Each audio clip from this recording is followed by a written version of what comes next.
قد يسرنا القرآن للذكر فهل من مدكر۔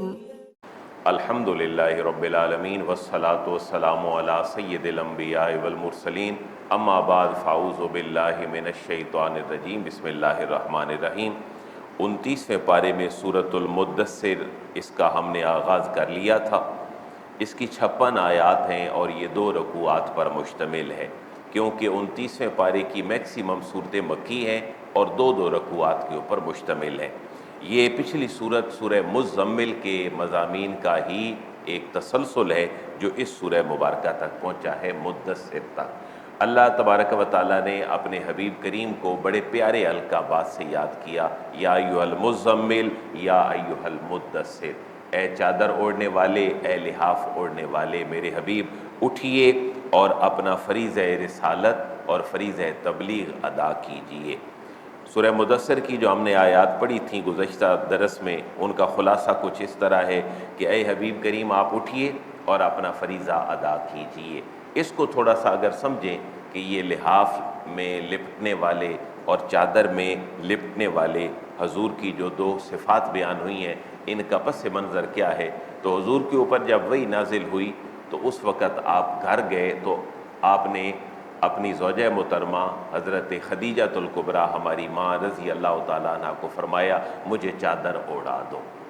تو اللہ تعالیٰ نے اس لقب سے آپ کو اسی پیاری ادا میں یاد کیا کہ حبیب پریشانی کی ضرورت نہیں ہے، آپ اٹھیے اور اپنا فریضہ تبلیغ ادا کیجیے۔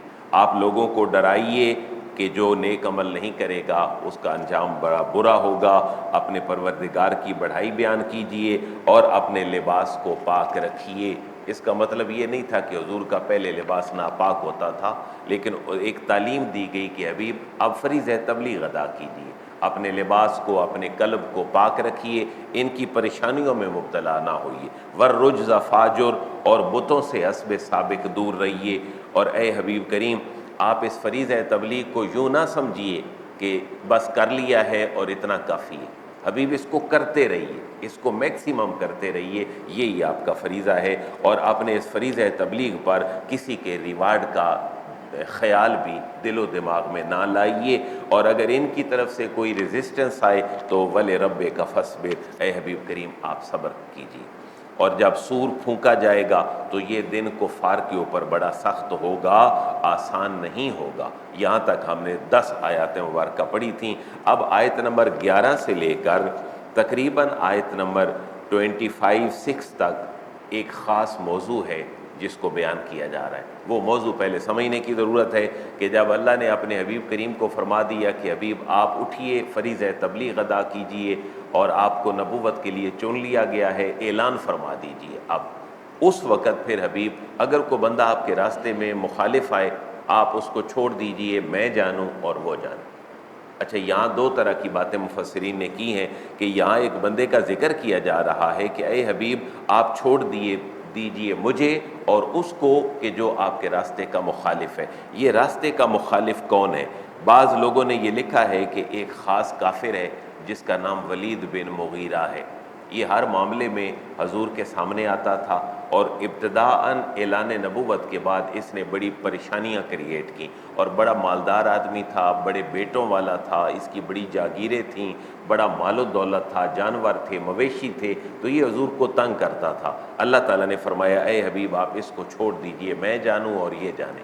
بعض لوگوں نے یہ لکھا ہے کہ اس سے مراد اوورال منکرین ہے، قرآن نے کسی بندے کا نام نہیں لیا جو بھی حضور کے مقابلے میں آنے والا ہے۔ اگر یہ ولید بن مغیرہ ہی ہو تو حضور نے جو صبر کیا اس کا ریوارڈ یہ ملا کہ ولید بن مغیرہ کا ایک بیٹا اسلام جب قبول کر لیا اس نے، تو اس کو آج بھی دنیا بڑے بہادر بندے کے نام سے یاد کرتی ہے، اور اس کا نام ہے خالد بن ولید۔ تو حضرت خالد سیف اللہ ہے اور بڑا ان کا کردار ہے اسلام کی اشاعت میں۔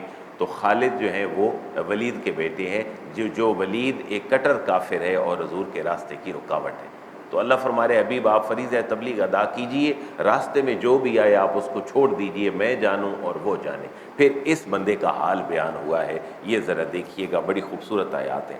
اعوذ باللہ من الشیطان الرجیم بسم اللہ الرحمن الرحیم ذرنی ومن خلقت وحیدا.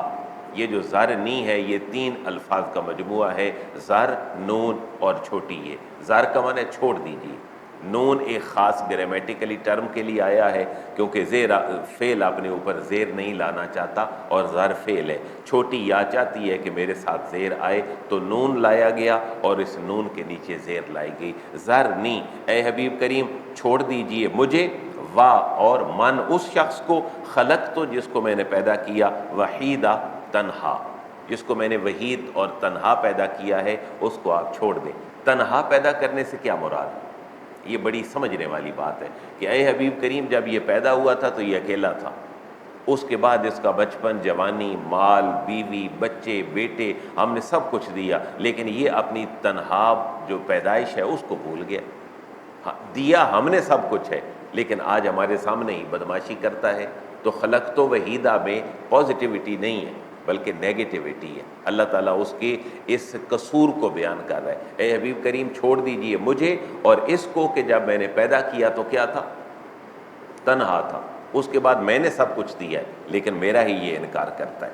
وَجَعَلْتُ لَهُ مَالًا مَمْدُودًا، واو کا معنی اور جعلت میں نے دے دیا ہے، لہو اس کو، مالن مال، ممدودا لمبا چوڑا. مد بھی ہوتی ہے نا جی لمبی جس کو کھینچ کے پڑھتے ہیں جیسے اولئک، تو مد اور ممدود ان کی روٹ ایک ہی ہے. اے حبیب کریم ہم نے اس کو اکیلے اور تنہا پیدا کیا ہے اور اس کو جو مال ہے وہ کثیر دی ہے. وَبَنِينَ شُهُودًا، واو کا معنی اور بنین بیٹے دیے ہیں، شہودا جو اس کے بالکل پاس رہنے والے. بعض اوقات آپ غور کریں تو ایسا ہوتا ہے کہ بندہ اپنے بچوں کو پڑھاتا ہے اور بچے پھر دوسرے ممالک میں چلے جاتے ہیں، انسان الگ ہوتا ہے. تو یہ کوئی پریشانی والی حالت نہیں ہوتی، لیکن بہت سارے زیادہ مالی وسائل اور اللہ کی نعمتوں کے ساتھ اگر پورا گھرانہ اور فیملی اکٹھے ہوں تو یہ سونے پہ سہاگا ہوتا ہے. تو اللہ فرما رہے محبوب اس کو میں نے مال دیا ہے، وَبَنِينَ شُهُودًا، اور اس کو بیٹے دیے ہیں جو ہر وقت اس کی آنکھوں کی ٹھنڈک ہے، اس کے پاس ہے، اس کے باوجود بھی یہ میرا شکر گزار بندہ نہیں بنتا. وَمَهَّدتُّ لَهُ تَمْهِيدًا، واو کا معنی اور مہدتو میں نے اس کی بنیاد رکھ دی ہے، اس کو مہیا کر دیا ہے، تمہیدا ہر طرح کی جو آسائش تھی وہ ہم نے اس کو مہیا کر دی. رہنے کے لیے ایک اچھا گھر کے اندر سکون، بیٹے، مال، یہ اللہ تعالیٰ کی بہت بڑی بلیسنگز ہوتی ہیں. اللہ تعالیٰ انہی کو گنوا رہا ہے. ثم یطمع ان ازید، ثم پھر یطمع طمع کرنا، لالچ کرنا. پھر حبیب یہ طمع کرتا ہے کس بات کی؟ ان ازیدہ، ان کے ازیدہ میں اس کو اور دوں، میں زیادہ دوں. لیکن حبیب اس کا حال دیکھیں کہ سب کچھ دیا ہے، زیادہ کی تمنا بھی رکھتا ہے لیکن فرمانبرداری نہیں کرتا. آپ کے مشن میں آپ کا ساتھی نہیں بنتا بلکہ رکاوٹ بنتا ہے. کلا انہ کان لآیاتنا عنیدا، اے حبیب کریم اگر کہیں وہم و گمان پیدا ہو کہ یہ موڑ آئے گا اپنے راستے سے یا آپ کے لیے کوئی نرم گوشہ رکھے گا تو کلا ہرگز نہیں، انہ بے شک ہو یہ آدمی، کانا ہے، لآیاتنا یہ بھی 3 الفاظ ہیں، لام، آیات اور نا.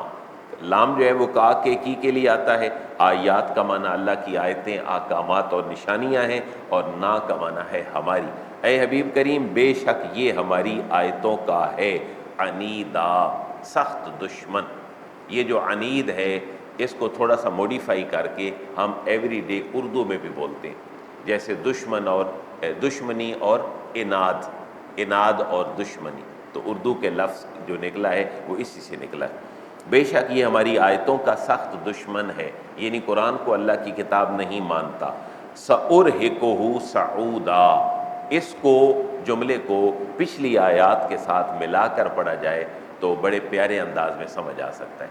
پچھلی آیات میں یہ بات گنوائی گئی ہے کہ اس بندے کو جو مال ملا ہے، بیٹے ملے ہیں اور بنیادی سہولیات ملی ہیں، یہ آسانی سے ملی ہیں یا مشکل سے ملی؟ آسانی سے ملی، ہم نے دے دی ہیں اس کو بغیر اس کی محنت اور طلب کے، لیکن اس نے قدر نہیں کی. اب ہم اس کو مشکل میں ڈالیں گے، اور وہ مشکل کیا ہوگی اس کے لیے اس آیت میں بڑے پیارے الفاظ ہیں.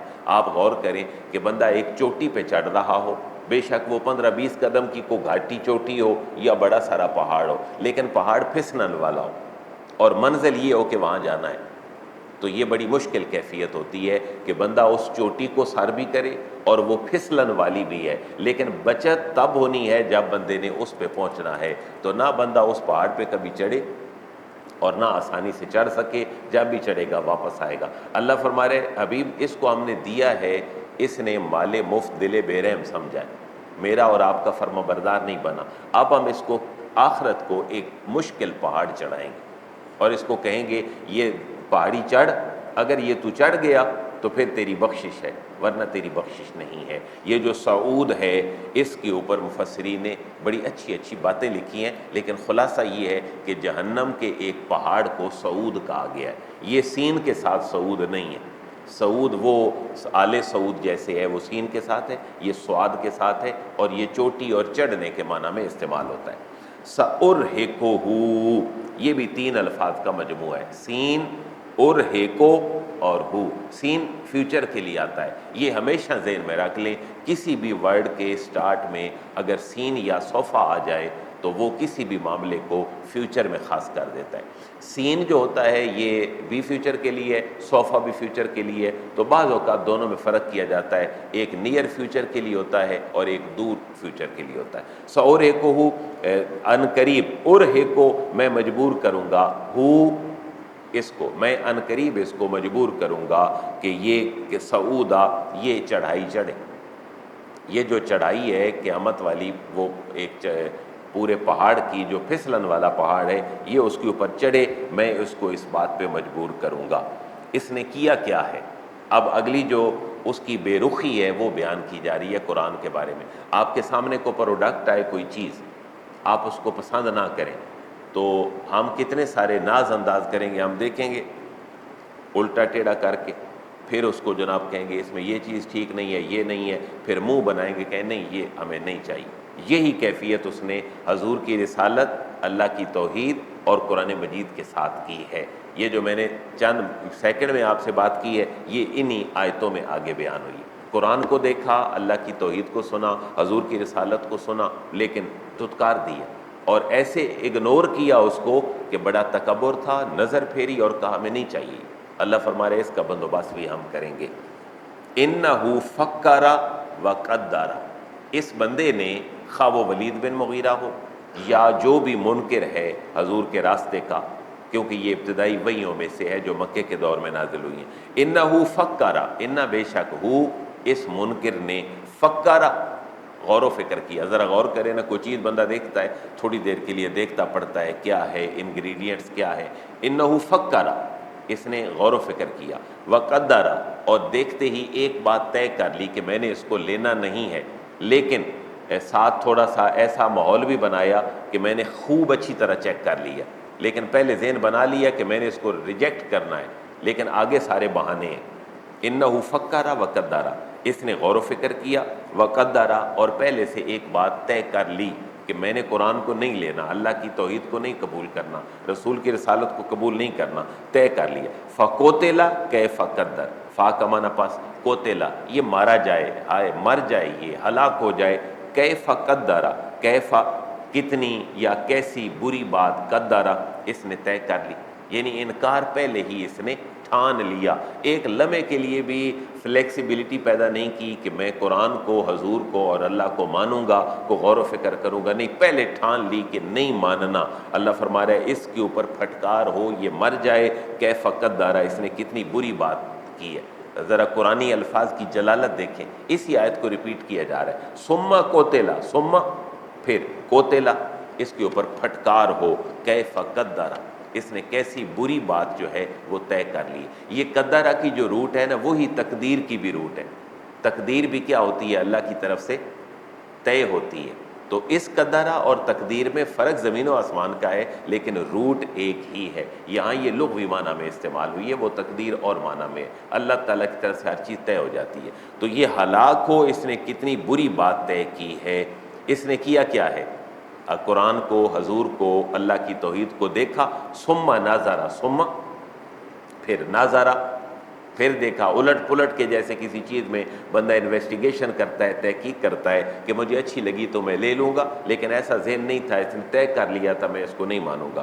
ثم عبسا وبصرا، ثم پھر عبسا منہ بسورا، اور وبصرا اپنے چہرے کے اوپر تھوڑا سا جرجری لایا، اور اس نے کہا کمال چیز ہے یہ، بس یوں بہانہ اور ڈیزائن بنایا، اصل اس کے اندر انکار تھا۔ ثم ادبر واستکبر، ثم پھر ادبر، ایک اور بات ذہن میں رکھیں، انسان کی جو سرین ہے، انسان کی جو حفظ ہیں، یہ ان کو عربی میں جو ہے وہ مقعد بھی کہا جاتا ہے، دبر بھی کہا جاتا ہے، یعنی میل کی شرمگاہ کو، حفظ کو عربی میں دبر کہا جاتا ہے، اور جہاں پر انسان بیٹھتا ہے اس بینچ کو بھی عربی میں مقعد کہا جاتا ہے، ٹھکانہ۔ قرآن میں بھی یہ لفظ ہے مقاعد للقتال، وہ لڑنے کی جگہ بدر میں متعین کر دی گئی۔ تو ادبرہ کا مطلب ہوتا ہے کہ کوئی بندہ آپ کی طرف آ رہا ہے اور پیچھے مڑ جائے اور آپ اس کا پیچھا دیکھیں، یعنی پیچھا دکھا دینا، تو یہ اس کیفیت کا بیان ہے۔ اس نے کیا کیا؟ ثم ادبرہ،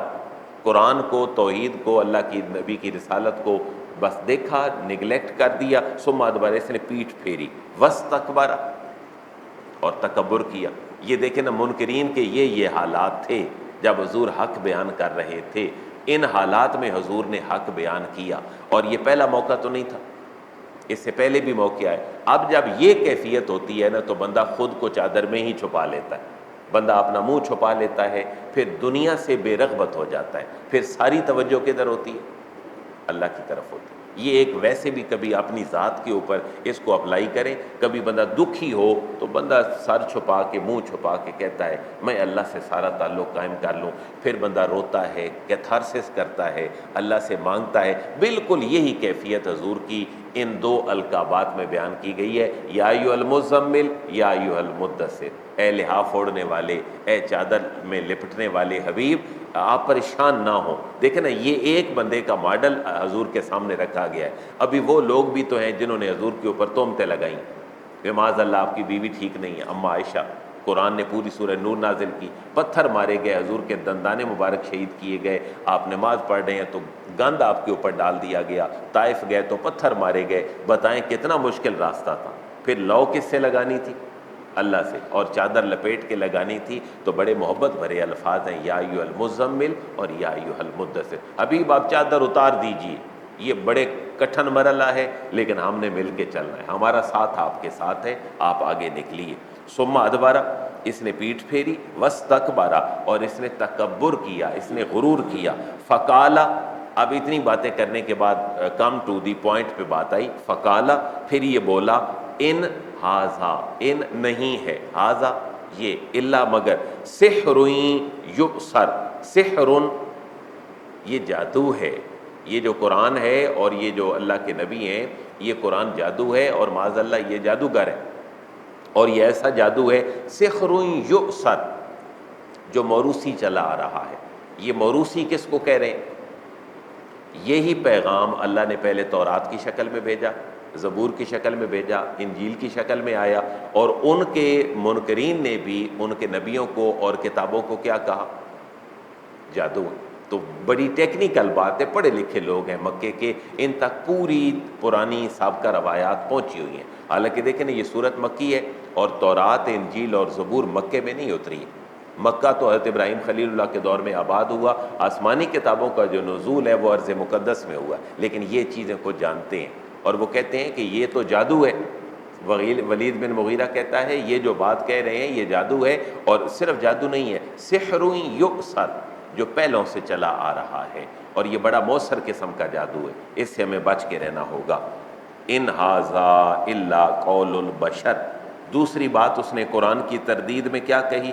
ان نہیں ہے، ھذا یہ، الا مگر، قول البشر، ایک انسان کا کلام، یعنی قرآن کو اللہ کی کتاب ماننے سے اور ایک ڈیوائن بک ماننے سے اہل مکہ نے انکار کیا، اور کہا کہ یہ تو جو جادو ہے اور یہ جو کلام ہے یہ اللہ کا کلام نہیں ہے، یہ قول البشر ہے، اور ہم کیا کہتے ہیں؟ وہ کلام الہی ہے۔